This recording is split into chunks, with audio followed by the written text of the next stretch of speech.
ಪ್ರೀತಿಯ ಪ್ರಥಮ PC ವಿದ್ಯಾರ್ಥಿನಿಯರೇ, ತಮಗೆಲ್ಲರಿಗೂ ಬೆಳಗಿನ ಶುಭೋದಯಗಳು. ಪ್ರಿಯ ವಿದ್ಯಾರ್ಥಿನಿಯರೇ, ಈಗಾಗಲೇ ನಾವು ಈ ಒಂದು 7ನೇ ಅಧ್ಯಾಯದ ನಂತರ ಈಗ 8ನೇ ಅಧ್ಯಾಯವನ್ನು ಆರಂಭಿಸಿದ್ದೇವೆ. 8ನೇ ಅಧ್ಯಾಯದಲ್ಲಿ ಪ್ರಪಂಚದ ಕ್ರಾಂತಿಗಳು ಅಂತೇಳಿ ತಿಳ್ಕೊಳ್ತಾ ಇದ್ವಿ. ಅಂದರೆ ಕ್ರಾಂತಿ ಎಂಬ ಪದ ಈಗಾಗಲೇ ಇಂಗ್ಲಿಷಿನ ರೆವ್ಯುಲೇಷನ್ ಎಂಬ ಪದ, ಇದು ಲ್ಯಾಟಿನಿನ ರೆವ್ಯುಲೇಷೋ ಎಂಬ ಪದದಿಂದ ಬಂದಿದೆ. ರೆವ್ಯುಲೇಷೋ ಎಂದರೆ ಸಂಪೂರ್ಣ ಬದಲಾವಣೆ ಎಂದರ್ಥ ಅಂತಂದೇಳಿ ಈಗಾಗಲೇ ತಿಳ್ಕೊಳ್ತಾ ಇದ್ವಿ. ನಂತರ ಅದೇ ರೀತಿ ಈ ಕ್ರಾಂತಿ ಅಂದರೆ ಪ್ರಪಂಚದಾದ್ಯಂತ ಈ ಕೈಗಾರಿಕೆ ಕ್ರಾಂತಿಗಳು ಆಗಿದ್ದನ್ನು ನಾವು ನೋಡ್ತಾ ಇದ್ದೇವೆ. ಅಂದರೆ ಮೊದಲನೇದಾಗಿ ಈ ಪ್ರಪಂಚದಲ್ಲೇ ಮೊಟ್ಟ ಮೊದಲ ಬಾರಿಗೆ ಬ್ರಿಟನ್ನಲ್ಲಿ ಆಗಿರ್ತಕ್ಕಂಥ ಕ್ರಾಂತಿ ಕೈಗಾರಿಕಾ ಕ್ರಾಂತಿ. ನಂತರ ಅಮೆರಿಕ ಸ್ವಾತಂತ್ರ್ಯ ಸಂಗ್ರಾಮ, ಫ್ರಾನ್ಸ್ ಕ್ರಾಂತಿ, ರಷ್ಯಾ ಕ್ರಾಂತಿ, ಈ ಎಲ್ಲ ಕ್ರಾಂತಿಗಳನ್ನು ಈ ಅಧ್ಯಾಯದಲ್ಲಿ ನಾವು ನೋಡ್ತೇವೆ. ಹಾಗಾದರೆ ಇಲ್ಲಿ ಕ್ರಾಂತಿ ಬ್ರಿಟನ್ನಲ್ಲೇ ಏಕಾಯಿತು ಅಂತೇಳಿ, ಅಂದರೆ ಕೈಗಾರಿಕರಣ ಆರಂಭವಾಗಿತ್ತು. ಅತಿ ಹೆಚ್ಚು ನೋಡಿ ಈಗಾಗಲೇ ಯುರೋಪಿಯನ್ನರು ಭಾರತಕ್ಕೆ ಬಂದಾಗ ಭಾರತದ ಈ ಸಿಗ್ತಾ ಇರ್ತಕ್ಕಂಥ ಕಚ್ಚಾ ವಸ್ತುಗಳನ್ನು ಮಾತ್ರ ಪಡೆಯುವುದೇ ಅವರ ಉದ್ದೇಶವಾಗಿತ್ತು. ಅವರು ಇಲ್ಲಿ ಗಣಿಗಾರಿಕೆ ಸ್ಥಾಪನೆ ಇಲ್ಲಿ ಕೈಗಾರಿಕೆ ಸ್ಥಾಪನೆ ಮಾಡಬೇಕು, ಈ ಪ್ರದೇಶವನ್ನು ಅಭಿವೃದ್ಧಿ ಪಡಿಸಬೇಕು ಎಂಬ ಯಾವುದೇ ಉದ್ದೇಶ ಅವರಿಗಿರಲಿಲ್ಲ. ಅವರು ಇಲ್ಲಿಯ ಸಂಪತ್ತನ್ನು ಒಯ್ಯಬೇಕು, ತಮ್ಮ ದೇಶದ ಕೈಗಾರಿಕೆಗಳನ್ನು ಅಭಿವೃದ್ಧಿ ಪಡಿಸಬೇಕು ಎಂಬುದು ಮಾತ್ರವಾಗಿತ್ತು. ಹೀಗಾಗಿ ಅಲ್ಲಿ ಆಗಿರ್ತಕ್ಕಂಥ ಆಧುನಿಕ ಬದಲಾವಣೆ, ಆ ಕೈಗಾರಿಕಾ ಕ್ರಾಂತಿ ಬ್ರಿಟನ್ನಲ್ಲೇ ಆಯಿತು ಅಂತಂದೇಳಿ ಹೇಳ್ತೇವೆ. ಹಂಗಾರೆ ಈ ಬ್ರಿಟನ್ನಲ್ಲಿ ಆಗಿರ್ತಕ್ಕಂಥ ಕೈಗಾರಿಕಾ ಕ್ರಾಂತಿ ನಂತರ ತಾಂತ್ರಿಕ ಅಭಿವೃದ್ಧಿ ಅನ್ನು ಸಹ ನಾವು ನೋಡ್ತೇವೆ. ಅದೇ ರೀತಿ ಇಲ್ಲಿ ನಾವು ಆರಂಭದಲ್ಲಿ ಈ ಒಂದು ಅಧ್ಯಾಯದಲ್ಲಿ ನೋಡ್ತಾ ಇರ್ತಕ್ಕಂಥದ್ದು ಮೊದಲನೇದಾಗಿ ಕೈಗಾರಿಕಾ ಕ್ರಾಂತಿಯಲ್ಲಿ ಜವಳಿ ಕ್ರಾಂತಿ ಅಂತಂದೇಳಿ ನೋಡಿದ್ವಿ. ಅಂದ್ರೆ ಈ ಜವಳಿ ಕ್ರಾಂತಿ ಇಲ್ಲಿ ಮೊಟ್ಟ ಮೊದಲ ಬಾರಿಗೆ ಹೆಚ್ಚೆಚ್ಚು ಬದಲಾವಣೆ ಆಗ್ತಾ ಇರ್ತಕ್ಕಂಥದ್ದು ಉದಾಹರಣೆ ಈ ಉಡುಪುಗಳು, ಅಂದ್ರೆ ಹತ್ತಿ ಬಟ್ಟೆ, ನಂತರ ಉಣ್ಣೆ ಬಟ್ಟೆ, ರೇಷ್ಮೆ, ಈಗಾಗಲೇ ಫಾರೆಸ್ಟ್ರು, ಇನ್ನೂ ಹಲವಾರು ಉಡುಪುಗಳಲ್ಲಿ ಆಗ್ತಾ ಇರ್ತಕ್ಕಂಥ ಉತ್ಪಾದನೆಯಲ್ಲಿ ರೈತರಲ್ಲಿ ಹತ್ತಿ ಗಿರಣಿ ಸ್ಥಾಪನೆ ಆಗ್ತವೆ. ಹಾಗಾಗಿ ಈ ಒಂದು ಮೊಟ್ಟ ಮೊದಲ ಬಾರಿಗೆ ಇಲ್ಲಿ ಬಂದಿರತಕ್ಕಂಥ ಸರ್ ರಿಚರ್ಡ್ ಆರ್ಕ್ರೈಟ್ ಎಂಬುವನು ಮೊಟ್ಟ ಮೊದಲ ಬಾರಿಗೆ ವಾಟರ್ ಫ್ರೇಮ್ ಅಂತಂದೇಳಿ ಒಂದು ಯಂತ್ರವನ್ನು ಸಂಶೋಧಿಸಿದ. ಇದು ಬಹುದೊಡ್ಡ ಯಂತ್ರವಾಗಿತ್ತು. ಸುಮಾರು ಇದು ಕೆಲಸದ ಮಿತಿ ನಿಧಾನಗತಿಯಾಗಿ ನಡೀತಾ ಇತ್ತು. ಅಂದ್ರೆ ಮಾನವನ ಶ್ರಮದಾಯಕ ಕೆಲಸಕ್ಕಿಂತ ಸ್ವಲ್ಪ ಆರಾಮಾಗಿರ್ತಕ್ಕಂಥ ಕೆಲಸ ಇದು ಮಾಡ್ತಾ ಇತ್ತು. ಇದರಿಂದ ಉಡುಪುಗಳ ತಯಾರಿಕೆ, ಹತ್ತಿಯನ್ನು ಬಳಕೆ ಮಾಡುವಂಥ ಕೆಲಸ ಮೊಟ್ಟ ಮೊದಲ ಕಾಣ್ತು. ನಂತರ ಏನಾಗ್ತದೆ ಅಂದ್ರೆ ಮತ್ತೆ ಆರ್ಗ್ರೀವ್ಸ್ ಅಂತಂದೇಳಿ, ಹೀಗೆ ಆರ್ಗ್ರೀವ್ಸ್ ಎಂಬುವನು ಇದನ್ನೇ ಈ ಯಂತ್ರ ಇದಕ್ಕೆ ಸ್ಪಿನ್ನಿಂಗ್ ಜರ್ನಿ ಅಂತಂದೇಳಿ ಸ್ವಲ್ಪ ಮೊದಲಿದ್ದಂತ ಈಗಾಗಲೇ ಆರ್ಕ್ರೈಟ್ ಎಂಬ ಒಂದು ವಾಟರ್ ಫ್ರೇಮ್ ಆ ಒಂದು ಯಂತ್ರಕ್ಕಿಂತ ಇನ್ನೂ ಅತಿ ವೇಗದಲ್ಲಿ ಸ್ವಲ್ಪ 2ನೇ ತಲೆಮಾರಿನ ಯಂತ್ರೋಪಕರಣಗಳನ್ನು ಕಂಡು ಹಿಡಿದ. ಇದು ಅತಿ ಹೆಚ್ಚು ಬೇಗನೆ ಸ್ವಲ್ಪ ಕೆಲಸವನ್ನು ಆರಂಭಿಸಿತು. ನಂತರ ಇದು 3ನೇ ತಲೆಮಾರಕ್ಕೆ ಹೋಗ್ತದೆ. ಈಗಾಗಲೇ 3ನೇ ತಲೆಮಾರಿನಲ್ಲಿ ಶಾಮಿಯಲ್ ಅಂತಂದೇಳಿ ಈತ ಶಾಮಿಯಲ್ ಕ್ರಾಫ್ಟ್ ಎಂಬುದು ಈ 2 ಯಂತ್ರಗಳನ್ನು ಸೇರಿಸಿಕೊಂಡು ಇನ್ನೂ ಸ್ವಲ್ಪ ಅತಿ ವೇಗದಲ್ಲಿ ಉತ್ಪಾದನೆ ಮಾಡ್ತಕ್ಕಂಥ ಕಚ್ಚಾ ವಸ್ತುಗಳನ್ನು, ಈಗಾಗಲೇ ಸಿದ್ಧ ವಸ್ತುಗಳನ್ನಾಗಿ ಮಾಡಲಿಕ್ಕೆ ಬಳಕೆಗೆ ಉತ್ಪಾದಿಸುವಂಥ ವಸ್ತುಗಳನ್ನು ಆ ಯಂತ್ರ ಸಂಶೋಧಿಸಿದೆ. ಈ ರೀತಿ ಯಾವ ರೀತಿ ಕಂಪ್ಯೂಟರ್ ತಲೆಮಾರುಗಳ ಬಗ್ಗೆ ಅಧ್ಯಯನ ಮಾಡ್ತವೋ ಅದೇ ರೀತಿ ಈ ಜವಳಿ ಕ್ರಾಂತಿಯಲ್ಲಿ ಜವಳಿ ಕ್ಷೇತ್ರದಲ್ಲಿ ಸಹ ಅತಿ ಹೆಚ್ಚು ಬದಲಾವಣೆ ಆಗ್ತಾ ಇರ್ತಕ್ಕಂಥದ್ದನ್ನು ಯಂತ್ರೋಪಕರಣ ಬಳಕೆ ನೋಡ್ರಿ. ಅವತ್ತು 1750 ಈ ಒಂದು ಕೈಗಾರಿಕೆ ಕ್ರಾಂತಿ, ಅವಾಗ ಈ ಒಂದು ಸಂಶೋಧನೆಗಳು ಪ್ರಾರಂಭವಾಗ್ತವೆ. ಇವತ್ತು ನಾವು 2021ಕ್ಕೆ ಬಂದಾಗ ಇವತ್ತೆಲ್ಲ ಕೈಮಗ್ಗಗಳು, ಇವತ್ತು ಉದಾಹರಣೆಯಲ್ಲಿ ತುಂಬಿಕಟ್ಟಿಯಲ್ಲಿರ್ಬೋದು, ನೇಕಾರ ಉತ್ಪಾದನೆ ನೇಕಾರ ತಯಾರು ಮಾಡ್ತಕ್ಕಂಥ ಉಡುಪುಗಳಿರ್ಬೋದು. ನೋಡ್ರಿ ಇವತ್ತು ಎಲ್ಲ ಉಡುಪುಗಳಲ್ಲಿ ಎಲ್ಲ ರೀತಿ ಬದಲಾವಣೆ ನೋಡಿ. ಇವತ್ತು ಬಿಳಿ ವಸ್ತ್ರಗಳಿಗೆ, ಹತ್ತಿ ಬಟ್ಟೆಗೆ ಇವತ್ತು ಈ ತರ ಕಲರ್ ಬಣ್ಣ, ಪಿಂಕ್ ಕಲರ್ ಇರ್ಬೋದು ಅಥವಾ ಗ್ರೀನ್ ಕಲರ್ ಇರ್ಬೋದು, ಅಥವಾ ಯಾವ ನಿಸರ್ಗದ ಚಿತ್ರ ಉದಾಹರಣೆ ನೀವು ಆಗ್ತಾ ಇರ್ತಕ್ಕಂಥ ಜೀನ್ಸ್ ಪ್ಯಾಂಟ್ ಇರ್ಬೋದು, ಟಿ ಶರ್ಟ್ ಇರ್ಬೋದು. ಹಂಗಾರೆ ಇವೆಲ್ಲ ಕಟನ್ ಬಟ್ಟೆಗಳು ಇರ್ತಾವಲ್ಲ, ಈ ಎಲ್ಲ ಉಡುಪುಗಳು ಇವತ್ತು ಇಷ್ಟೆಲ್ಲ ಅಲಂಕಾರಿತವಾಗಲಿಕ್ಕೆ ಇವತ್ತು ಕೃಷಿ ಜವಳಿ ಕ್ಷೇತ್ರದಲ್ಲಿ ಆಗಿರ್ತಕ್ಕಂಥ ಅತ್ಯಂತ ಕ್ರಾಂತಿ ಇವತ್ತು ಈ ರೀತಿ ಆಗಿದೆ. ಅದೇ ರೀತಿ ನಾವು ನೋಡ್ತಾ ಇರ್ತಕ್ಕಂಥದ್ದು ನಂತರ ಈ ಒಂದು ಕ್ರಾಂತಿ ಈಗಾಗಲೇ ಇಂಥ ಮೊಟ್ಟ ಮೊದಲ ಬಾರಿಗೆ ಆ ಬ್ರಿಟನ್ನಲ್ಲಿ ಈ ಕ್ರಾಂತಿ ಸಂಭವಿಸುತ್ತದೆ. ಅದು ಡರ್ಬಿ ಅಂತ ಹೇಳಿ. ಹಾಗಾಗಿ ಈ ಜವಳಿ ಕ್ರಾಂತಿ ಆರಂಭವಾದಂತಹ ನಗರವನ್ನು ನಾವು ಪ್ರದೇಶ ಪ್ರದೇಶವನ್ನು ಡರ್ಬಿ ಅಂತ ಕರಿತೀವಿ. ಈ derby power house of the north ಅಂತಂದೇಳಿ ಈ ನಗರವನ್ನು ಪ್ರಖ್ಯಾತ ಆಗಿದೆ. ನಂತರ ಈ ಒಂದು ಕೈಗಾರಿಕಾ ಕ್ರಾಂತಿಯಲ್ಲಿ ಎರಡನೇದಾಗಿ ಗಣಿಗಾರಿಕೆ. ಅಂದರೆ ಇವತ್ತು ನಾವು ನೋಡ್ತಾ ಇದ್ದೇವೆ ಕದ್ರಿ ಅಂತ ಇಲ್ಲಿ ಇದೆ ಪಕ್ಕದಲ್ಲಿ, ಅಲ್ಲಿ ಕಲ್ಲು ಏನು ಕಣಿವೆ ಅಂತ ಕರೀತಾರೆ. ಆ ಕಣಿವೆಯಿಂದ ನೋಡ್ರೆ ಅವತ್ತಿನ ಕಾಲದಲ್ಲಿ ಈ ಸುತ್ತಿಗೆ ಅಥವಾ ಹಾರಿಕೋಲಿನಿಂದ ಕಲ್ಲುಗಳನ್ನು ಎಬ್ತಾ ಆದ್ರು ಬಹಳಷ್ಟು ಶ್ರಮ ಪಡಬೇಕಾಗಿತ್ತು. ಆದ್ರೆ ಇವತ್ತು ಏನಾಗಿದೆ ಅಂದ್ರೆ ಆ ಕಲ್ಲುಗಳನ್ನು ಸೀಳ್ಲಿಕ್ಕೆ ಇವತ್ತು ನೀವು ಕರೂರ್ಗೆ ಹೋದ್ರೆ ಕರೂರು ಕಣಿವೆ ಅಂತಂದೇಳಿ ಪ್ರಸಿದ್ಧವಾಗಿವೆ. ನಂತರ ಅವು ಎಲ್ಲ ಏನಾಗಿದೆ ಅಂದ್ರೆ ಇವತ್ತು ಆ ಸುರಂಗಗಳನ್ನು ಹಚ್ಚಿ ಸುಟ್ಟು ಸುರಂಗಗಳನ್ನು ಕುಟ್ಟಿ ನಂತರ ಅದಕ್ಕೆ ಬೆಂಕಿಯನ್ನು ಹಚ್ಚಿದಾಗ ದೈತಾಕಾರವಾಗಿರ್ತಕ್ಕಂಥ ಕಲ್ಲುಗಳನ್ನು ಸಿಡಿಮದ್ದುಗಳ ಮೂಲಕ ನಾವು ಬಳಕೆ ಮಾಡಬಹುದು. ಅದನ್ನೇ ಈ ಗಣಿಗಾರಿಕೆ. ನಂತರ ಇವು ಅಷ್ಟೇ ಅಲ್ಲದೆ ಇವತ್ತು ನಾವು ಪೆಟ್ರೋಲ್ ಉತ್ಪಾದನೆ ಮಾಡಬಹುದು ಅಥವಾ ಡೀಸೆಲ್ ಉತ್ಪಾದನೆ ಅಥವಾ ಚಿನ್ನ ಅಥವಾ ತಾಮ್ರ ಕಬ್ಬಿಣ ಇವೆಲ್ಲ ಗಣಿಗಾರಿಕೆ. ಉದಾಹರಣೆ ನೀವು ಕೇಳಿರ್ಬೋದು ಬಳ್ಳಾರಿ ಗಣಿಗಾರಿಕೆ ಅಥವಾ ರಾಯಚೂರಿನಲ್ಲಿ ಚಿನ್ನದ ಗಣಿಗಾರಿಕೆ, ಕೋಲಾರದ ಚಿನ್ನದ ಗಣಿಗಾರಿಕೆ. ಅಂದರೆ ಈ ತರ ಒಂದು ಗಣಿಗಾರಿಕೆಯಲ್ಲಿ ಕಚ್ಚಾ ತೈಲಗಳನ್ನು ಉತ್ಪಾದನೆ ಮಾಡಲಿಕ್ಕೆ ಹೊರ ತೆಗಿಲಿಕ್ಕೆ ಗಣಿಗಾರಿಕೆಯಲ್ಲಿ ಒಂದು ಅತ್ಯಾಧುನಿಕವಾಗಿರ್ತಕ್ಕಂಥ ಯಂತ್ರೋಪಕರಣಗಳು ಬಂದಿವೆ. ನೀವು ಯಾರಾದರೂ ಈ ಗಣಿಗಾರಿಕೆ ಹೋಗಿ ನೋಡಿರ್ಬೋದು. ಗಣಿಗಾರಿಕೆಯಲ್ಲಿ ನಾವು ಮ್ಯಾಲಿನಿಂದ ಭೂಮಿ ಮ್ಯಾಗ್ಲಿಂದ ನಿಂತ್ಕೊಂಡು ನೋಡಿದ್ರೆ ಎಷ್ಟು ಆಳವಾಗಿರ್ತದೆ. ಉದಾಹರಣೆ ಎಕ್ಸಾಂಪಲ್ ಇಲ್ಲೇ ಕರೂರು ಕಣಿವೆ ಇರ್ಬೋದು ಅಥವಾ ಕದ್ರಿ ಕಣಿವೆಗಳಲ್ಲಿ ಹೋಗಿ ನೋಡ್ಬೋದು. ಅಲ್ಲೇನಿದೆ ನಾವು ಮ್ಯಾಲೆ ನಿಂತ್ಕೊಂಡು ನೋಡ್ರೆ ಆ ಒಳಗ ಕಲ್ ಕಟ್ಟಡ ಕೆಲಸ ಮಾಡ್ತಾ ಇರ್ತಾರೆ. ಹಂಗಾರ ಅದು ಯಾವ ರೀತಿ ಒಳಗೆ ಹೋಗ್ತಾ ಇರ್ತಾರೆ ಅಂದ್ರೆ ಆ ಸುರಂಗ ಮಾರ್ಗಗಳ ಮೂಲಕ ಸುರಂಗಗಳನ್ನು ಸಿಡಿಮದ್ದುಗಳನ್ನು ಸಿಡಿಸುವ ಮೂಲಕ ಕಲ್ಲುಗಳನ್ನು ಬಳಕೆ ಅದನ್ನೇ ತಮಗೆ ಬೇಕಾಗಿರ್ತಕ್ಕಂಥ ಆಯತಾಕಾರ ಇರ್ಬೋದು, ಚೌಕಾಕಾರವಾಗಿರ್ಬೋದು ಅಥವಾ ಪಡ್ಜಂತಿ ಕಲ್ಲು ಇರ್ಬೋದು, ಈ ರೀತಿ ಅವುಗಳನ್ನು ನಂತರ ಮಿಷನ್ನಲ್ಲೇ ಆ ಇವತ್ತು ಕಲ್ಲುಗಳನ್ನು ಬಳಕೆ ಮಾಡ್ತಾರೆ. ಉದಾಹರಣೆ ಗ್ರಾನೈಟ್ ಕಲ್ಲು ಬಳಕೆ ಮಾಡಬೇಕಾದ್ರೆ ಗ್ರಾನೈಟ್ ಇವತ್ತು ಭೂಮಿ ಒಳಗೆ ಸಿಗ್ತದೆ. ಅಂದ್ರೆ ಆ ಗ್ರಾನೈಟ್ ಅನ್ನು ಇವತ್ತು ಹೊರ ತೆಗಲಿಕ್ಕೆ ಗಣಿಗಾರಿಕೆಯಲ್ಲಿ ಬಳಕೆ ಮಾಡಲಾಗ್ತದೆ. ಅಂದ್ರೆ ಈ ರೀತಿ ಗಣಿಗಾರಿಕೆ ಅನ್ನೋದು ಇವತ್ತು ಅತಿ ಹೆಚ್ಚು ಬ್ರಿಟನ್ನ ಗಣಿಗಾರಿಕೆಯಲ್ಲಿ ಈ ಬ್ರಿಟನ್ ಪ್ರದೇಶದಲ್ಲಿ ಬರ್ತಕ್ಕಂಥ ಸೌತ್ ವೇಲ್ಸ್ ಅಂತ ಹೇಳಿ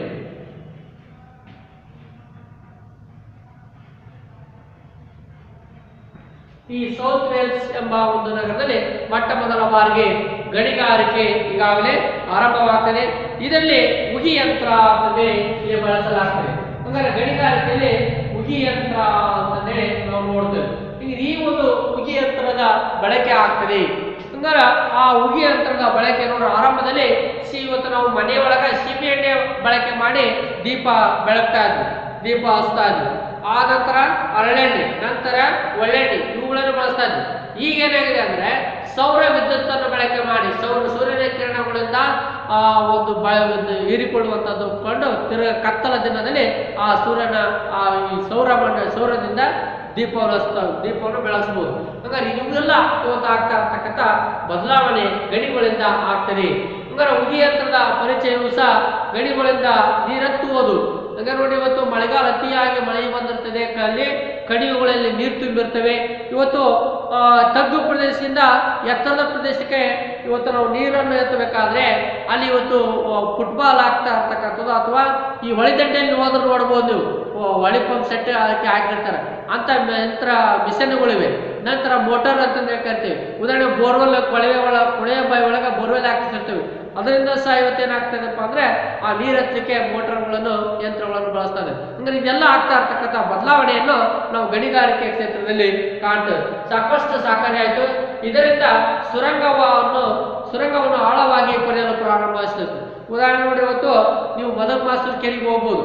ಆ ಮಧುಮಾಸೂರು ಕೆರೆಗೆ ಹೋದಾಗ ಅಲ್ಲಿ ಮಧುಗಿದ ಕೆರೆಯಿಂದ ಈ ಕಡೆ ನೀರಾವರಿಗೆ ಚಾನಲ್ಗಳನ್ನು ಬಳಕೆ ಮಾಡಿದ್ದಾರೆ. ಹಂಗಾರೆ ಅಲ್ಲಿ ಒಂದು ಬೆಟ್ಟ ಇದೆ. ಆ ಬೆಟ್ಟದಲ್ಲಿ ಆ ಒಳಗೆ ಸುರಂಗ ಮಾರ್ಗಗಳನ್ನು ಮಾಡಿದ್ದಾರೆ. ಅಂದ್ರೆ ಮಣ್ಣಿನ ಭೂಮಿಯನ್ನು ಕೊರೆದು. ಅದೇ ಉದಾಹರಣೆ ಇವತ್ತು ಇಲ್ಲಿ ಅಪರ್ತುಂಗ ಯೋಜನೆ ಅಂತ ಹೇಳಿ ನೋಡಿರ್ಬೋದು ಇಲ್ಲೇ ರಾಣೆಬೆನ್ನೂರಲ್ಲಿ. ಹಂಗಾರೆ ಅಪರ್ತುಂಗ ಯೋಜನೆ ನೋಡಿದಾಗ ಇಲ್ಲಿ ಆ ಕಡೆಯಿಂದ ಒಂದು ಅಪರ್ತುಂಗ ಯೋಜನೆ ಅಡಿಗೆ ನಾವು ಇವತ್ತು ಏನು NH4 ಹೋಗ್ತಾ ಇದ್ದಲ್ಲ ಅದ್ರ ಆ ಭೂಮಿ ಅಡಿಗೆನೆ ಅಲ್ಲಿ ಒಂದು ಸುರಂಗ ಮಾರ್ಗವಿದೆ. ಹಂಗಾರೆ ಈ ತರ ಸುರಂಗವನ್ನು ಸಹ ಮಾಡ್ತಾ ಇರ್ಲಿಕ್ಕೆ ಗಣಿಗಾರಿಕೆಯಲ್ಲಿ ಇದು ಬಳಕೆ ಆಗ್ತಾ ಹೋಗ್ತದೆ. ಈಗ ಅದೇ ರೀತಿ ಕಲ್ಲಿದ್ದಲು ತೆಗೆಯಲು ಬಹಳಷ್ಟು ಅನುಕೂಲವಾಯಿತು. ಮುಂದೆ ಅಲ್ಲಿ ಖನಿಜ ಸಂಪತ್ತುಗಳನ್ನು ಭೂಮಿ ಅಂತರಾಳದಲ್ಲಿರ್ತಕ್ಕಂಥ ಖನಿಜ ಸಂಪತ್ತನ್ನು ತೆಗಲಿಕ್ಕೆ ಈ ಗಣಿಗಾರಿಕೆ ಇವತ್ತು ಬಹಳಷ್ಟು ಉಪಯೋಗ ಆಗಿದೆ ಅಂತಂದೇಳಿ ಹೇಳಲಾಗ್ತದೆ. ನಂತರ ಅದೇ ರೀತಿ ಇಲ್ಲಿ ಜೇಮ್ಸ್ ವ್ಯಾಟ್ ಎಂಬುವನು ದಕ್ಷತೆಯಿಂದ ಕೂಡಿದ ಉಗಿ ಯಂತ್ರವನ್ನು ಕಂಡುಹಿಡಿದ. ಆನಂತರದಲ್ಲಿ ಆಗ್ತದೆ ಜೇಮ್ಸ್ ವ್ಯಾಟ್ ಅಂತ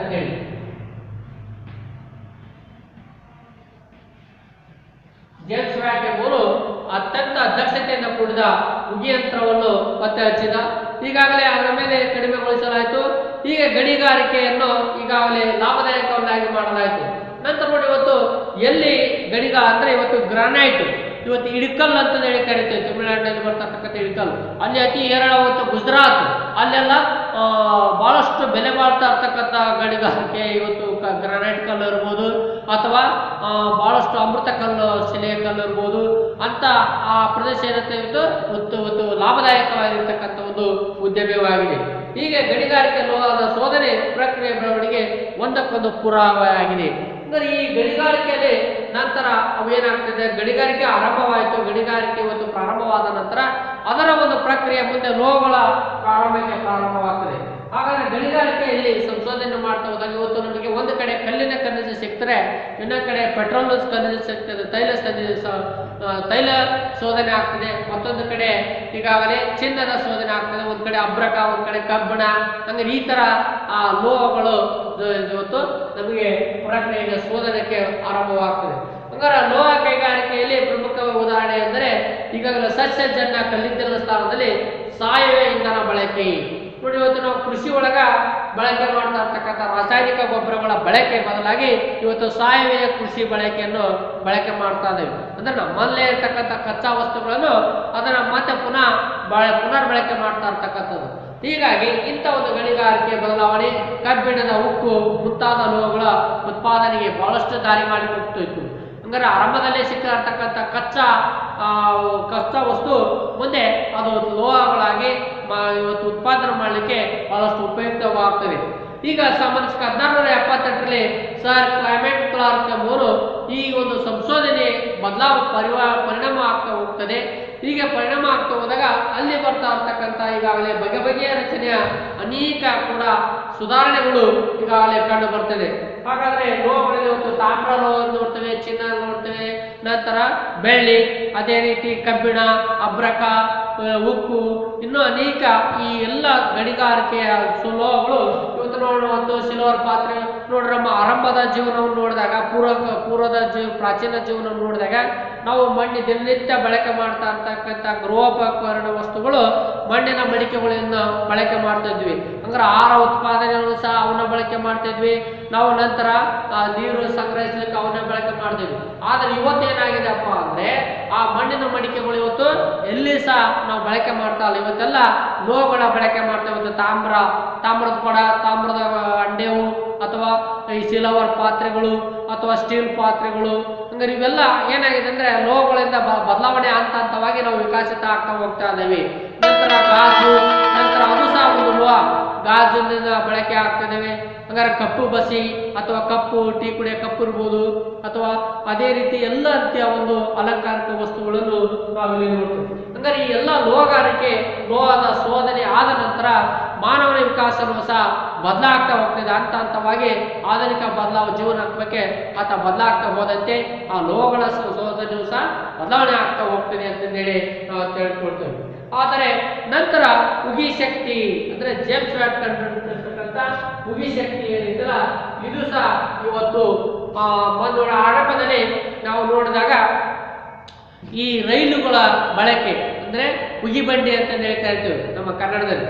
ಆ ಉಗಿ ಬಂಡಿ ಇವತ್ತು ರೈಲ್ವೆ ಬಳಕೆ ಆರಂಭದಲ್ಲಿ ಏನಂತಪ್ಪ ಅಂದ್ರೆ ಈ ಒಂದು ಕಲ್ಲಿದ್ದಲನ್ನು ಬಳಕೆ ಮಾಡಿ ಆ ಕಲ್ಲಿದ್ದಲು ಸುಟ್ಟ ಶಕ್ತಿಯಿಂದ ಆ ಒಂದು ಉಗಿ ಬಂಡಿ ಅಥವಾ ರೈಲು ಸಂಚಾರ ಮಾಡ್ತಾ ಇತ್ತು. ಆದ್ರೆ ಇವತ್ತೇನಾಗಿದೆಪ್ಪ ಅಂದ್ರೆ ಅದಕ್ಕೆ ನಾವು ಡೀಸೆಲ್ ಅನ್ನು ಬಳಕೆ ಮಾಡ್ತಾ ಇದ್ದೇವೆ. ನೋಡ್ರಿ, ಇವತ್ತು ಎಲ್ಲ ವಾಹನಗಳಿಗೆ ಪೆಟ್ರೋಲ್ ಡೀಸೆಲ್ ಬಳಕೆ ಮಾಡ್ತೇವೆ, ಅದು ಸಹ ಒಂದು ತೈಲ. ಅದೇ ರೀತಿ ಇವತ್ತು ಏನಾಗಿದೆಪ್ಪ ಅಂದ್ರೆ ಕೆಲವೊಂದು ಭಾಗದಲ್ಲಿ ನಾವು ವಿದ್ಯುತ್ತನ್ನು ಬಳಕೆ ಮಾಡಿ ಈ ರೈಲ್ವೆಗಳ ಸಂಚಾರವನ್ನು ಮಾಡಿಸ್ತಾ ಇದ್ದೇವೆ. ಅಂದ್ರೆ ಆರಂಭದಲ್ಲಿ ಏನಿತ್ತು, ಕಲ್ಲಿದ್ದಲು ಬಳಕೆ ಮಾಡ್ತಾ ಇದ್ವಿ. ಈ ನೆಕ್ಸ್ಟ್ ಏನಾದ್ರು ಅಂದ್ರೆ ಡೀಸೆಲ್ ಬಳಕೆ ಮಾಡ್ತಾ ಇದ್ವಿ. ಈಗ ವಿದ್ಯುತ್ತನ್ನು ಬಳಕೆ ಮಾಡಿ ರೈಲ್ವೆ ಸಂಚಾರವನ್ನು ಬದಲಾವಣೆ ಮಾಡ್ತದೆ. ನೋಡಿ, ಇನ್ನಷ್ಟು ಕೆಲವೇ ದಿನಗಳಲ್ಲಿ ನಾವು ನೋಡ್ಬೋದು. ಈ ಉದಾಹರಣೆ ವಿದ್ಯುತ್ ವಾಹನ ಚಲಾವಣೆ ಪ್ರಾರಂಭವಾಗ್ತಿದೆ. ಅಂದ್ರೆ ಎಲ್ಲ ವಾಹನಗಳಿಗೆ ಬ್ಯಾಟ್ರಿಗಳು ಅಂತ ಹೇಳಿಸ್ತಿದ್ದೀವಿ. ಆ ಬ್ಯಾಟ್ರಿಗಳು ಚಾರ್ಜ್ ಮಾಡಿ ನಂತರ ಅದುಗಳ ಇವತ್ತೇನು ನಾವು ಡೀಸೆಲ್ ಪೆಟ್ರೋಲ್ ಇಷ್ಟೆಲ್ಲ ಇನ್ನು ಬೆಲೆ ಗಗನಕ್ಕೆ ಹೋದಂತೆ ನಾವೇನ್ ಮಾಡ್ತೀವಿ, ಯಂತ್ರಗಳ ಮೂಲಕ ಆ ವಾಹನ ಸಂಚಾರ ಮಾಡುವಂತ ವಿದ್ಯುತ್ತನ್ನು ಬಳಕೆ ಮಾಡಿ ವಾಹನ ಸಂಚಾರ ಮಾಡುವಂತ ಒಂದು ವ್ಯವಸ್ಥೆ ನಾವು ಮುಂದೆ ಕಾಣಬಹುದು. ಈ ರೀತಿ ಎಲ್ಲ ಬದಲಾವಣೆಯನ್ನು ಉಗಿ ಶಕ್ತಿ ಯಂತ್ರ ಈಗಾಗಲೇ ಪ್ರಮುಖವಾದ ಗಣಿಗಾರಿಕೆಯಲ್ಲಿ ನೀರೆತ್ತಲು ತೈಲೋತ್ಪಾದನೆಯನ್ನೆತ್ತಲು ಬಳಕೆ ಆಗ್ತದೆ. ಹೀಗೆ ಉಪಯೋಗದಿಂದ ಸುಮಾರು ನೂರಾರು ವರ್ಷಗಳಿಗೂ ಈ ಒಂದು ಹೆಚ್ಚು ಕಾಲ ಉಗಿ ಶಕ್ತಿ ಕೈಗಾರಿಕಾ ಕ್ಷೇತ್ರವನ್ನು ರಾಜದಂತೆ ಮೆರೆಯುತ್ತದೆ. ನೋಡ್ಬೇಕಾದ್ರೆ ಈ ಉಗಿ ಶಕ್ತಿ ಅನ್ನೋದೈತಲ್ಲ, ಇದು ಸುಮಾರು ವರ್ಷಗಳ ಕಾಲ ಈ ಒಂದು ಗಣಿಗಾರಿಕೆ ಕ್ಷೇತ್ರದಲ್ಲಿ ತಾನು ಇಲ್ಲದೆ ಗಣಿಗಾರಿಕೆ ಮಾಡಲಿಕ್ಕೆ ಸಾಧ್ಯ ಇಲ್ಲ, ನಾನೇ ಗಣಿಗಾರಿಕೆ ರಾಜ ಎಂಬಂತೆ ತನ್ನ ಪ್ರಾಬಲ್ಯವನ್ನು ಉಗಿ ಶಕ್ತಿ ಬಳಕೆ ಮಾಡ್ತದೆ. ಅದೇ ರೀತಿ ನಾವು ನೋಡ್ತೇವೆ. ನಂತರ ಈ ಗಣಿಗಾರಿಕೆಯ ನಂತರ ಇಲ್ಲಿ ರಾಸಾಯನಿಕಗಳು ಅಂತಂದೇಳಿ ನೋಡ್ತೇವೆ. ಹಾಗಾದ್ರೆ ನಾವು ಇವತ್ತು ಯಾವುದೇ ಗಣಿಗಾರಿಕೆ ಮಾಡಬೇಕಾದ್ರೆ, ತೈಲೋತ್ಪಾದನೆ ತೆಗಿಬೇಕಾದ್ರೆ ಕೆಲವೊಂದು ರಾಸಾಯನಿಕ ವಸ್ತುಗಳು ನಮಗೆ ಅವಶ್ಯಕತೆ ಇದೆ. ಅಂದ್ರೆ ವಿಜ್ಞಾನ ಬೆಳೆದಂತೆ, ವಿಜ್ಞಾನ ಪ್ರಗತಿ ಆದಂತೆ ಇವತ್ತೆಲ್ಲ ಆಧುನಿಕ ಇಲ್ಲಿ ತಂತ್ರಜ್ಞಾನ ಬಳಕೆ ಮಾಡಬೇಕಾಗ್ತದೆ. ಆ ಎಲ್ಲ ತಂತ್ರಜ್ಞಾನಕ್ಕೆ ಇವತ್ತೇನ್ ಬೇಕಾಗ್ತದೆ, ಕೆಲವೊಂದಿಷ್ಟು ರಾಸಾಯನಿಕ ಅನಿಲಗಳು ಬೇಕಾಗ್ತವೆ. ಹಂಗ ರಾಸಾಯನಿಕಗಳು ದೊಡ್ಡ ಪ್ರಮಾಣದ ಉತ್ಪಾದನೆ ಕೈಗಾರಿಕಾ ಕ್ಷೇತ್ರದಲ್ಲಿ ಅತಿ ಹೆಚ್ಚು ಬೇಕಾಗ್ತವೆ. ಹೀಗೆ ಸಲ್ಫ್ಯೂರಿಕ್ ಆಕ್ಸೈಡ್, ಈ ಸಲ್ಫ್ಯೂರಿಕ್ ಆಸಿಡ್ ಸಹ ಗಣಿಗಾರಿಕೆಯಲ್ಲಿ ನಾವು ಬಳಕೆ ಮಾಡ್ತಿದ್ದೇವೆ. ನಂತರ ಕೈಗಾರಿಕೆಯಲ್ಲಿ ಸಹ ಬಳಕೆ ಮಾಡ್ತೇವೆ. ಅಂದ್ರೆ ಯಾವುದೇ ಕ್ಷೇತ್ರದಲ್ಲೂ ಸಹ ನಾವು ಒಂದಾದ್ರೂ ಒಂದು ರಾಸಾಯನಿಕ ಅನಿಲಗಳನ್ನು ಬಳಸಲೇಬೇಕು. ಯಾಕಂದ್ರೆ ಆ ರಾಸಾಯನಿಕ ಅನಿಲಗಳ ಅವಶ್ಯಕತೆ ಆ ಕ್ಷೇತ್ರದಲ್ಲಿ ಇರುತ್ತದೆ. ಹೀಗೆ ಇಲ್ಲಿ ಆಲ್ಕಾಲಿ ಅಂತಂದ್ರೆ ಅಂದ್ರೆ ಆಮ್ಲತೆಯನ್ನು ನಿವಾರಿಸುವ ಕ್ಷಾರ ಅಂತಂದಿದೆ. ಅದೇ ರೀತಿ ಸೋಡಿಯಂ ಕಾರ್ಬೊನೇಟ್, ಹಂಗಾರೆ ಇಲ್ಲಿ ಈಗಾಗಲೇ ಸಲ್ಫ್ಯೂರಿಕ್ ಆಸಿಡ್ ಮತ್ತು ಆಲ್ಕಲಿ, ನಂತರ ಸೋಡಿಯಂ ಕಾರ್ಬೊನೇಟ್ ಎಂಬ ಅನಿಲಗಳ ಬಳಕೆ ಇಲ್ಲಿ ಬೇಕಾಗಿ ಈ ತಯಾರಿಕೆ ಶೋಧನೆಯಿಂದ ಇದು ಏನಾಗ್ತದೆ ಅಂದ್ರೆ, ನೋಡ್ರಿ ನಾವು ಏನಾದ್ರೂ ಇವತ್ತು ಮನುಷ್ಯ ಇದನ್ನೇ ಕಂಡುಹಿಡಿತೇವೆ ಅಂತಂದೇಳಿ ಹೋಗ್ತಾ ಇರ್ತವೆ, ಆದರೆ ಅಲ್ಲಿ ಹೋಗುವಾಗ ಮತ್ತೊಂದು ಎಲ್ಲರ ಶೋಧನೆ ಆಗ್ತಾ ಇರ್ತದೆ. ಹಾಗಾದ್ರೆ ಇವತ್ತು ನಿರ್ದೇಶ ಅನೇಕ ಆಧುನಿಕ ನಾವು ನೋಡ್ರಿ ಇವತ್ತು ಗಣಿಗಾರಿಕೆಯಲ್ಲಿ ಉಗಿ ಶಕ್ತಿ ಬಳಕೆ ಮಾಡಕ್ ಹೋದಾಗ ಅಲ್ಲಿ ನಮಗೆ ಇವತ್ತು ಈ ರಾಸಾಯನಿಕ ಅನಿಲಗಳು ಸಲ್ಫ್ಯೂರಿಕ್ ಆಸಿಡ್ ಮತ್ತು ಆಲ್ಕಲಿ, ಸೋಡಿಯಂ ಕಾರ್ಬೊನೇಟ್ ಇವೆಲ್ಲ ಬೇಕಾಗ್ತವೆ. ಇವುಗಳ ತಯಾರಿಕೆ ನಂತರ ಏನಾಗ್ತದೆ, ಸಂಶೋಧನೆ ಕಡಿಮೆ ವೆಚ್ಚದಾಯಕವಾದವು. ಈ ರಾಸಾಯನಿಕಗಳನ್ನು ಬಳಕೆ ಮಾಡಿದಾಗ ಅತಿ ಅಪಾರ ಬಳಕೆ ಮಾಡಿದಾಗ ಸ್ವಲ್ಪ ಖರ್ಚು ಕಡಿಮೆ ಆಗ್ತದೆ. ಹಾಗಾದ್ರೆ ಸೋಡಿಯಂ ಕಾರ್ಬೊನೇಟ್ ಎದಕ್ಕೆ ಬಳಸ್ತಾ ಇದ್ದೀವಿ ಅಂದ್ರೆ, ಇವತ್ತು ಸೋಡಿಯಂ ಕಾರ್ಬೊನೇಟ್ ಎಲ್ಲ ವಸ್ತುಗಳನ್ನು ನಾವು ಬಳಕೆ ಮಾಡಲಿಕ್ಕೆ ಸಾಧ್ಯ ಅಲ್ಲ. ಉದಾಹರಣೆ ನಾವು ನೋಡ್ತಾ ಇರ್ತಕ್ಕಂಥ ದಿನ ಬೆಳಗ್ಗೆ ನಾವು ನೋಡಿದಾಗ ನಾವು ಚಂದದವಿ ಅಥವಾ ಅಲಂಕಾರವಿಲ್ಲ ಅಂತ ನೋಡ್ಲಿಕ್ಕೆ ನೀವು ಬಳಕೆ ಮಾಡ್ತಾ ಇರ್ತಕ್ಕಂಥ ಕನ್ನಡಿಗಳು ಅಥವಾ ಆ ಮಿರರ್ ಅದು ಸಹ ಏನಾಗ್ತದೆ. ನಂತರ ಗಾಜು, ನಂತರ ಬಟ್ಟೆ, ಸೋಪ್, ಸಾಬೂನು, ನೀವು ಹೊಳೆಯಾಗಿರ್ತಕ್ಕಂಥ ಬಟ್ಟೆ ತೊಳಿತಾ ಇರ್ತಕ್ಕಂಥ ಸಾಬೂನುಗಳಿಗೆ, ನಂತರ ಕಾಗದ ಕಾರ್ಖಾನೆಯಲ್ಲಿ ಉಪಯುಕ್ತವಾಗಿರ್ತವೆ. ಹಂಗಾರೆ ಈ ಎಲ್ಲ ವಸ್ತುಗಳು ಎಲ್ಲೆಲ್ಲಿ ಉಪಯೋಗ ಆಗ್ತವಪ್ಪ ಅಂದ್ರೆ ಗಾಜು ತಯಾರು ಮಾಡಲಿಕ್ಕೆ. ಹಂಗಾರೆ ಈ ಒಂದು ಕಿಟಕಿಗೆ ಹಾಕಿರ್ತಕ್ಕಂಥ ಗಾಜುಗಳು ಇರ್ಬೋದು, ಅಥವಾ ಬಾಟ್ಲಿ ನೋಡುವ ಬಾಟ್ಲಿ ಸುರುಳಿ ಆಕಾರವಾಗಿರ್ತವೆ, ಅವುಗಳನ್ನು ತಯಾರು ಮಾಡಲಿಕ್ಕೆ ಇಂಥ ಸಲ್ಫ್ಯೂರಿಕ್ ಆಕ್ಸೈಡ್ಗಳನ್ನು ನಾವು ಬಳಸ್ತಾ ಇರ್ತೇವೆ. ಅದೇ ರೀತಿ ಇಲ್ಲಿ ಕಾರ್ಬೊನೇಟ್ ಈಗಾಗಲೇ ಈ ದಿನನಿತ್ಯ ಶಿಕ್ಷಣಕ್ಕೆ ಬಳಸ್ತಾ ಇರ್ತಕ್ಕಂಥ ಕಾಗದ, ಈ ಕಾಗದಗಳ ತಯಾರಿಕೆಗೂ ಸಹ ಈ ಒಂದು ಅನಿಲಗಳು ಬೇಕಾಗ್ತವೆ. ಹೀಗೆ ಸಲ್ಫ್ಯೂರಿಕ್ ಆಸಿಡ್ ಅನ್ನು ಪ್ರಾರಂಭದಲ್ಲಿ ಕಬ್ಬಿಣ ಮತ್ತು ಉಕ್ಕು ತುಕ್ಕು ಹಿಡಿಯದಂತೆ ತಡೆಗಟ್ಟಲು.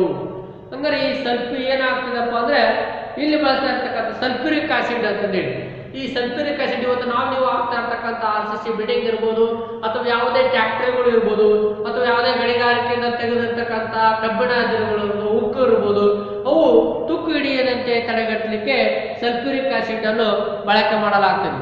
ನಂತರ ಇದನ್ನು ಮತ್ತಿನ್ನೇನು ಬಳಕೆ ಮಾಡ್ತಾವಪ್ಪ ಅಂದ್ರೆ, ಈಗಾಗಲೇ ಬಟ್ಟೆ ಬಿಳುಪನ್ನು ಹೆಚ್ಚಿಸಲು ಪ್ರಾರಂಭಿಸಿತು. ಈ ಸಲ್ಫ್ಯೂರಿಕ್ ಆಸಿಡ್ ಅನ್ನೇ ಇವತ್ತು ಬಿಳಿಯದಾಗಿರ್ತಕ್ಕಂಥ ಹತ್ತಿ ಬಟ್ಟೆ ಇನ್ನಷ್ಟು ಹೊಳಪು ಬರಲಿಕ್ಕೆ ಅದನ್ನು ಬಳಕೆ ಮಾಡ್ತೇವೆ. ಹಾಗಾದ್ರೆ ಈ ರಾಸಾಯನಿಕ ಅನಿಲಗಳು ಎಲ್ಲಾ ಕ್ಷೇತ್ರದಲ್ಲೂ ಇವತ್ತು ವ್ಯಾಪಿಸಿ ತಮ್ಮದೇ ಆಗಿರ್ತಕ್ಕಂಥ ಒಂದು ಪ್ರಗತಿಯನ್ನು ಕಂಡಿದ್ದೇವೆ. ಸಾಮಾನ್ಯ ಸಂಖ್ಯೆ 1860ರಲ್ಲಿ ನಂತರ ರಾಸಾಯನಿಕಗಳ ಶೋಧನ ಗಮನ ಬಣ್ಣಗಳ ತಯಾರಿಕೆಗೆ ಕೇಂದ್ರೀಕರಣವಾಯಿತು.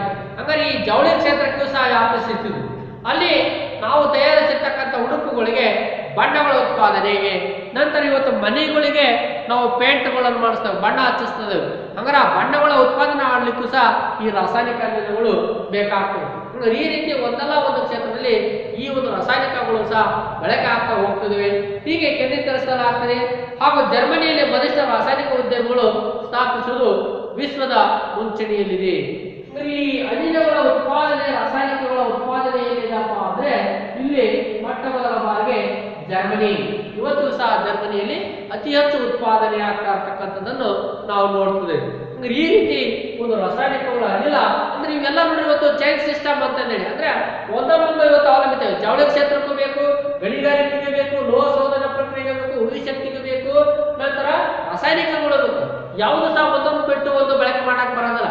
ಇವೆಲ್ಲ ಇವತ್ತು ಮನುಷ್ಯನ ಅಗತ್ಯ ವಸ್ತುಗಳು, ಆ ಮನುಷ್ಯನಿಗೆ ಅವಶ್ಯವಾಗಿರ್ತಕ್ಕಂಥವಾಗಿವೆ. ಅದೇ ರೀತಿ ಯಂತ್ರೋಪಕರಣಗಳ ಬಳಕೆ ಏನಿದೆ. ಹಾಗಾದ್ರೆ ಈ ಕೃಷಿ ಕ್ಷೇತ್ರದಲ್ಲಿ ಯಂತ್ರೋಪಕರಣಗಳೆಲ್ಲ ನೋಡಿ ಇವತ್ತು ಅನಾದಿ ಕಾಲದಲ್ಲಿ ನೋಡ್ತಾ ಅವಾಗ ಭತ್ತ ಕೊಯ್ಲಿಕ್ಕೆ ಆಳು ಹಚ್ಚಿ ಕುಡುಗಲ್ ಹಚ್ಚಿ ಕೊಯ್ತಿದ್ವು ಭತ್ತ. ಆದ್ರೆ ಇವತ್ತು ಆ ಯಂತ್ರ ಬಂದಿದೆ. ಮನುಷ್ಯ ಶ್ರಮ ಪಡುವ ಅವಶ್ಯಕತೆನೇ ಇಲ್ಲ. ಆ ಯಂತ್ರ ಏನ್ ಮಾಡ್ತಿದ್ದಪ್ಪ ಅಂದ್ರೆ ಇವತ್ತು ತಾನೇ ಭತ್ತ ಕೊಯ್ದು ಬೀಜವನ್ನು ಅಲ್ಲಿ ಹುಲ್ಲನ್ನು ಬಿಟ್ಟು ಬೀಜವನ್ನು ತಗೊಂಡು ಬರ್ತಿದೆ. ಅದು ಎಷ್ಟು ಕಾರ್ಯವ್ಯಾಪ್ತಿಯನ್ನು ವ್ಯಾಪಿಸಿತ್ತು. ಅದೇ ರೀತಿ ಇವತ್ತು ಗೋಂಜೋಳ ನಾವು ನೋಡ್ತೇವೆ. ಆರಂಭದಲ್ಲಿ ತಿಂಡಿ ಸುಲಿದು ನಂತರ ಅವ್ರು ಉದುರಿಸ್ತಾ ಇದ್ರು. ಕಾಲಾಂತರ ಟ್ಯಾಕ್ಟ್ರಿ ಯಂತ್ರಗಳು. ಆದ್ರೆ ಈಗೇನಾಗಿದೆ ಅಂದ್ರೆ ಹೊಲದಲ್ಲೇ ಆ ಸವನ್ನ ಏನ್ ಮಾಡ್ಬೋದು, ನಾವು ನೇರವಾಗಿ ಈ ಭತ್ತವನ್ನು ಯಾವ ರೀತಿ ಕಟಾವು ಮಾಡಿಸ್ತೇವಲ್ಲ ಆ ರೀತಿ ಆ ಮಿಷನ್ ಸಹ ಬಂದಿದೆ. ನಂತರ ಇನ್ನೂ ಮುಂದೆ ಹೋದಂತೆ ಕೃಷಿ ಕ್ಷೇತ್ರದಲ್ಲಿ ಏನೆಲ್ಲ ಬದಲಾವಣೆ ಆಗ್ತದೆ, ಯಂತ್ರೋಪಕರಣಗಳ ಬಳಕೆ ಆಗ್ತದೆ. ಅದೇ ರೀತಿ ಇವತ್ತು ಕೈಗಾರಿಕೆ ನೋಡ್ರಿ, ಇವತ್ತು ಕೈಗಾರಿಕೆ ಕ್ಷೇತ್ರದಲ್ಲಿ ಅಥವಾ ಟೈಲರ್ ಅವತ್ತು ಟೈಲರು ಕುತ್ಕೊಂಡು ಹೆಣಿ ಹೊಲಿಬೇಕಾಗಿತ್ತು. ಈಗ ವಿದ್ಯುತ್ತಿಂದ ಕರೆಂಟ್ ಅನ್ನು ಬಳಕೆ ಮಾಡಿ ಟೈಲರಿಂಗ್ ಮಾಡಬಹುದು. ಹಂಗಾರೆ ಇಂಥ ಎಲ್ಲ ಕ್ಷೇತ್ರದಲ್ಲಿ ಸಹ ಇವತ್ತು ನಾವು ಈ ಒಂದು ಯಂತ್ರೋಪಕರಣಗಳ ಬಳಕೆಯನ್ನು ಕಾಣ್ತೇವೆ. ಇವಾಗ ಯಂತ್ರೋಪಕರಣಗಳು ಕೈಗಾರಿಕಾ ಕ್ಷೇತ್ರದಲ್ಲಿ ಅಸಾಧ್ಯ, ಈಗ ಯಾವುದು ಅಸಾಧ್ಯವಾಗಿ ಆಗ್ತದೆ ಅನ್ನೋದನ್ನು ಸಾಧ್ಯವಾಗಿ ಮಾಡಿ ತೋರಿಸುವಂಥದ್ದು ಯಂತ್ರೋಪಕರಣಗಳಾಗಿವೆ. ಹಾಗಾಗಿ ಯಂತ್ರಗಳ ಉತ್ಪಾದನೆ ಸಾಧ್ಯವಾಯಿತು. ಈ ಮೂಲಕ 18ನೇ ಶತಮಾನದಲ್ಲಿ ಅತ್ಯಂತ ದೊಡ್ಡ ಮಟ್ಟದ ಗಡಿಯಾರಗಳು ನೋಡಿ ಇವತ್ತು ಟ್ಯಾಪಿಸ್ಗಳು ಸುತ್ತಿದವಪ್ಪ, ವಾಚ್ ತಿರುಗ್ತಿದಪ್ಪ ಅಂದ್ರೆ ಅದು ಒಂದು ಯಂತ್ರೋಪಕರಣ ಬಳಕೆ ಆಗಿದೆ. ಹಾಗಾದ್ರೆ ವೈಜ್ಞಾನಿಕ ಸಲಕರಣೆಗಳನ್ನು ನಾವು ಯಾವ್ಯಾವ ರೀತಿ ಸಂಶೋಧನೆ ಮಾಡ್ತಾ ಹೋಗ್ತದವೋ ಅದೇ ರೀತಿ ಇವತ್ತು ಅವುಗಳ ಬಳಕೆ ಆದಂತೆ ಟೆಕ್ನಾಲಜಿ, ತಂತ್ರಜ್ಞಾನ ಅತಿ ಹೆಚ್ಚು ಬದಲಾವಣೆ ಆಗಿದೆ ಅಂತೇಳಿ ನೋಡ್ತೇವೆ. ಹಂಗಾರೆ ಬಡಿಗೆಗಳು ನೋಡ್ರಿ, ಅವತ್ತಿನ ಕಾಲದಲ್ಲಿ ಇವತ್ತು ಈ ಕಟ್ಟಿಗೆ ಅಥವಾ ಈ ಡಯಸ್ಗಳನ್ನು ಕೆತ್ತಬೇಕಾದ್ರೆ ಬಡಿಗೆ ಒಂದು ದಿವಸ ಬೇಕಾಗಿತ್ತು. ಆದ್ರೆ ಇವತ್ತು ಅದನ್ನ ಇದು ಏನೆಲ್ಲ ಬಡಿಗೆ ಎಷ್ಟು ಈಸಿಯಾಗಿ ಕೆಲಸ ಇದೆಯಪ್ಪ ಅಂದ್ರೆ ಇವತ್ತು ಎಲ್ಲ ಪ್ಲೇಯಿಂಗ್ ಮಾಡಿಸೋದು ಅಥವಾ ಕಟ್ಟಿಗೆ ಕೊರೆಸೋದು, ನಂತರ ಬಾಗಿಲ ಮೇಲೆ ಡಿಸೈನ್ ಮಾಡಿಸೋದು ಅಥವಾ ಕಿಟಕಿ ಚೌಕಟ್ಟುಗಳು ಮಾಡೋದು. ಹಂಗಾರೆ ಎಲ್ಲ ಆ ಯಂತ್ರಗಳ ಬಳಕೆಯಿಂದ ಇವತ್ತು ಬಡಿಗೆ ಮಾಡ್ತಾ ಇರ್ತಕ್ಕಂಥ ಎಲ್ಲ ಸೂಕ್ಷ್ಮತೆ ಕೆಲಸಗಳು ಇವತ್ತು ಯಂತ್ರಗಳಲ್ಲೇ ಮಾಡ್ತಾ ಇದಾವೆ.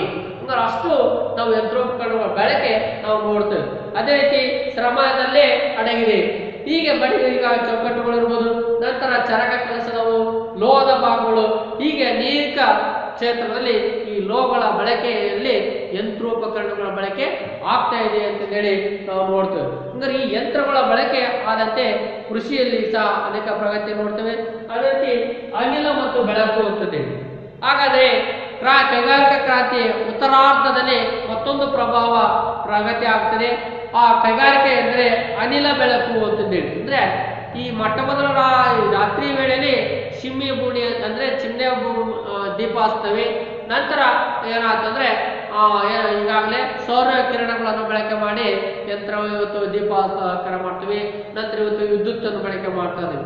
ಹಾಗಾದರೆ ಇತರೆ ಈಗಾಗಲೇ ತದನಂತರ ಬೃಹತ್ ಪ್ರಮಾಣದ ಪರಿಚಯ ಆದ್ದು ಈಗಾಗಲೇ ಇಲ್ಲಿ ವಿಲಿಯಂ ಎಂಬುವನು ಪರಿಚಯಿಸಿದ ಮೊಟ್ಟ ಮೊದಲ ಬಾರಿಗೆ ಅನಿಲ ಬೆಳಕು ಅಂತಂದೇಳಿ ಪರಿಚಯಿಸಿರ್ತಕ್ಕಂಥವನು ವಿಲಿಯಂ ಅಂತಂದೇಳಿ. ಈ ವಿಲಿಯಂ ಎಂಬುವನು ಅನಿಲ ಬೆಳಕನ್ನು ಮೊಟ್ಟ ಮೊದಲಿಗೆ ಪರಿಚಯಿಸಿದ. ಈ ಪ್ರಕ್ರಿಯೆ ಕುಲಿಮೆಗಳು ಅಂತಂದೇಳಿ, ಉದಾಹರಣೆ ಹಳ್ಳಿ ಒಳಗ ಈ ಕೃಷಿ ಉಪಕರಣಗಳನ್ನು ಹಣಿಲಿಕ್ಕೆ ಕುಲಿಮೆ ಅಂತಂದೇಳಿ ಕರೀತಾರೆ. ಅಂತ ಕುಲಿಮೆಗಳನ್ನು ಈಗಾಗಲೇ ಅಲ್ಲಿ ಫ್ಯಾನ್ ಇತ್ತು, ಒಂದು ಇಡ್ಲಿ ಹಾಕ್ತಿದ್ರು, ಫ್ಯಾನ್ ನಲ್ಲಿ ತಿರುಗಿ ಬೆಂಕಿ ಹಚ್ಚಿ ಅದ್ರ ಮೂಲಕ ಕಬ್ಬಣಗಳನ್ನು ಕಾಯಿಸಿ ಖಂಡಿತ ಅದು ಅದನ್ನೇ ಕುಲಿಮೆಗಳು ಅಂತ ಕರಿತಿದ್ರು. ಆದ್ರೆ ಈಗ ಅಲ್ಲಿ ಸಹ ಏನಾಗಿದೆ ಅಂದ್ರೆ ವಿದ್ಯುತ್ತನ್ನು ಬಳಕೆ ಮಾಡಿ ಫ್ಯಾನ್ ಕೈ ತಿರುಗಿಸಂದ್ರೆ ವಿದ್ಯುತ್ತನ್ನು ಬಳಕೆ ಮಾಡಿ ಅಲ್ಲಿ ಸಹ ಇವತ್ತು ಯಂತ್ರಗಳನ್ನು ಬಳಕೆ ಮಾಡ್ತಾ ಇದ್ದಾರೆ. ಅಂದ್ರೆ ಈ ರೀತಿ ಯಂತ್ರೋಪಕರಣಗಳ ಬಳಕೆ ಇವತ್ತು ಅದು ಅಲ್ಲಿ ಸಹ ಅನಿಲಗಳು ಬಳಸ್ತೇವೆ. ನಂತರ ಕಲ್ಲಿದ್ದಲಿನ ಅನಿಲ ರೂಪ ಪರಿವರ್ತನೆ ಅಂದ್ರೆ ಇವತ್ತು ಬದಲಾವಣೆ, ಇವತ್ತು ಒಂದು ವಸ್ತುಗಳನ್ನು ಹಲವಾರು ರೂಪದಲ್ಲಿ ಬದಲಾಯಿಸಲಿಕ್ಕೆ ಈ ಅನಿಲಗಳು ಬೇಕಾಗ್ತವೆ. ಅಂದರೆ ಈ ಅನಿಲ ಬೆಳಕು ಮೊಟ್ಟ ಮೊದಲು ಪರಿಚಯಿಸಿದಂತ ಸ್ಥಳ ಲಂಡನ್. ಅನಿಲ ಬೆಳಕು ಪರಿಚಯಿಸಿದ ಮೊದಲ ನಗರ ಲಂಡನ್. ಅದನ್ನು ಪರಿಚಯಿಸಿದವರು ವಿಲಿಯಂ. ಹಂಗಾರೆ ಜವಳಿ ಕ್ಷೇತ್ರದ ಈಗಾಗಲೇ ಪವರ್ ಹೌಸ್ ಆಫ್ ನಾರ್ತ್ ಎಂದು ಕರೀತಾ ಇರ್ತಕ್ಕಂಥ ನಗರ ಡರ್ಬಿ. ಆ ಕಡೆ ಗಣಿಗಾರಿಕೆಯಲ್ಲಿ ಯಂತ್ರೋಪಕರಣಗಳ ಬಳಕೆ ಕಂಡನು ಸೌತ್ ವೇಲ್ಸ್ ಎಂಬ ನಗರದಲ್ಲಿ, ಅದು ಜೇಮ್ಸ್ ವ್ಯಾಟ್ ಎಂಬ ಒಬ್ಬ ವಿಜ್ಞಾನಿ. ಹಾಗಾಗಿ ಉಗಿ ಶಕ್ತಿಯನ್ನು ಸಹ ಜೇಮ್ಸ್ ವ್ಯಾಟನೇ ಕಂಡು ಹಿಡಿತಾರೆ. ರಾಸಾಯನಿಕಗಳ ಮೊದಲ ಬಳಕೆ ಬಂದಂತ ನಗರ ಜರ್ಮನಿ. ಈ ರೀತಿ ಒಂದೊಂದು ಕ್ಷೇತ್ರ ಒಂದೊಂದು ಪ್ರದೇಶದಲ್ಲಿ ನಾವು ಬದಲಾವಣೆ ಆಗ್ತಾ ಇರ್ತಕ್ಕಂಥದ್ದು ನಾವು ನೋಡ್ತೀವಿ. ಈ ರೀತಿ ಅನಿಲ ಬೆಳಕು ಸಾಮಾಜಿಕ ಮತ್ತು ಕೈಗಾರಿಕಾ ಸಂಘಟನೆಗಳ ಮೇಲೆ ಅತಿ ಹೆಚ್ಚು ಪ್ರಭಾವ ಬೀರಿವೆ. ಇವತ್ತು ಇಷ್ಟೆಲ್ಲ ಪ್ರಪಂಚ ವಿಕಾಸ ಆಗ್ಲಿಕ್ಕೆ, ಇವತ್ತು ಇಷ್ಟೆಲ್ಲ ಎಲ್ಲ ಕ್ಷೇತ್ರ ಪ್ರಗತಿ ಸಾಧಿಸಲಿಕ್ಕೆ ಅಲ್ಲಿ ಅನಿಲ ಬೆಳಕೇ ಬಹಳಷ್ಟು ಕಾರಣವಾಗಿದೆ. ಹಂಗಾರೆ ಕಾರ್ಖಾನೆಯಲ್ಲಿ, ಗೋದಾಮುಗಳಲ್ಲಿ ಇವತ್ತು ಅನಿಲ ಬೆಳಕು ಇಲ್ಲದೆ ಬಳಕೆ ಮಾಡಲಿಕ್ಕೆ ಸಾಧ್ಯವೇ ಇಲ್ಲ. ಈ ರೀತಿ ದಿಣ್ಣೆಗಳ ದೀಪಗಳ ಸ್ಥಾನದಲ್ಲಿ ಇವತ್ತು ಆ ಚಿಮ್ನೆ ಬೂಡಿ ಅಂತ ಹೇಳ್ತಲ್ಲ, ಅವುಗಳ ಸ್ಥಾನವನ್ನು ಇವತ್ತು ಅನಿಲ ಬೆಳಕು ತುಂಬಿಕೊಂಡಿದೆ. ಈ ರೀತಿ ಎಲ್ಲ ರೀತಿಯ ಕಾಲದವರೆಗೂ ಸಹ ಈ ಪರಿಚಯದಿಂದಾಗಿ ಅನೇಕ ನಗರ ಪಟ್ಟಣಗಳು, ಅನಿಲ ಬೆಳಕುಗಳ ಪರಿಚಯ ಆದ ನಂತರ ಅನೇಕ ನಗರ ಪಟ್ಟಣಗಳು ಇವತ್ತು ಅಲಂಕಾರಿಕ ದೀಪ ರಾತ್ರಿ ಜೀವನಕ್ಕೆ ಅವಕಾಶ ಮಾಡಿಕೊಟ್ಟಿತ್ತು. ಹಿಂದೆಂದು ಈಗಾಗಲೇ ಕಾಣದ ಬೆಳಕನ್ನು ಹೆಚ್ಚಿನ ಪ್ರಮಾಣದಲ್ಲಿ ನಾವು ಕಾಣ್ತೇವೆ. ಉದಾಹರಣೆ ಇವತ್ತು ವಿದ್ಯುತ್ ಬಳಕೆ, ವಿದ್ಯುತ್ ಕಂಡುಹಿಡಿಯಲಿಕ್ಕಂತೂ ಪೂರ್ವದಲ್ಲಿ ನಮ್ಮ ಜೀವನ, ರಾತ್ರಿ ಜೀವನ ಕತ್ತಲಮಯವಾಗಿತ್ತು. ಇವತ್ತು ಯಾವಾಗ 1900ರಲ್ಲಿ ಸರ್ ವಿಶ್ವೇಶ್ವರ ವಿದ್ಯುತ್ ಕಂಡುಹಿಡಿತಾರೋ ಆಗ ಆ ವಿದ್ಯುತ್ ಬಳಕೆಯಿಂದ ಏನಾಗ್ತದೆ ಅಂದ್ರೆ ಮುಂದೆ ಕತ್ತಲ ಜೀವನವು ಬದಲಾಗ್ತದೆ. ರಾತ್ರಿ ಜೀವನವು ಸಹ ಸುಖಮಯ ಜೀವನಕ್ಕೆ ಈಗಾಗಲೇ ಎಲ್ಲ ಯಂತ್ರೋಪಕರಣಗಳ ಬಳಕೆಯಾದಿಂದ ಇವತ್ತು ಮತ್ತೊಂದು ಕೈಗಾರಿಕೆಗಳ ಉತ್ಪಾದನೆಗೂ ಸಹ ಅತಿ ಹೆಚ್ಚು ಪ್ರಗತಿ ಆಗಿದೆ. ಈ ರೀತಿ ಈ ಎಲ್ಲ ವ್ಯವಸ್ಥೆಯನ್ನು ನಾವು ಈ ಅನಿಲ ಬೆಳಕಿನಲ್ಲಿ ನೋಡ್ತೇವೆ. ನಂತರ ಗಾಜು ತಯಾರಿಕೆ.